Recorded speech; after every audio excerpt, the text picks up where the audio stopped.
I was actually going to open up this review by asking how episode 1 and 3 of Born Again are the same show, since episode 3 is so fucking good, and the first is an excruciating, poorly written and put together excuse for the pilot to probably the most anticipated Disney Plus MCU show of all time, with very few bright spots. The answer, as I found out, however, is essentially that they aren't. Apparently the new pilot takes the place of what is now the second episode as the start of the show. And look, I'm not going to argue that its inclusion is necessarily a bad thing in order to explain the disappearance of Foggy and Karen, and how Matt came to meet his current partner, the love kind, not the law kind.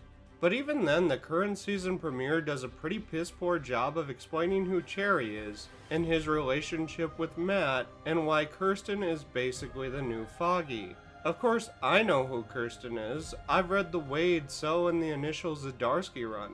But you know who doesn't? People who don't read comics. Especially the ones about the man without fear.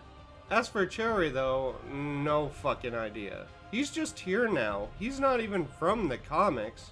Otherwise, while there were reshoots and scenes were added to episodes 2 and 3, they essentially exist as originally intended. It seems like some of the changes were for the better, but that new pilot did not need to be 15 minutes longer than episodes 2 and 3.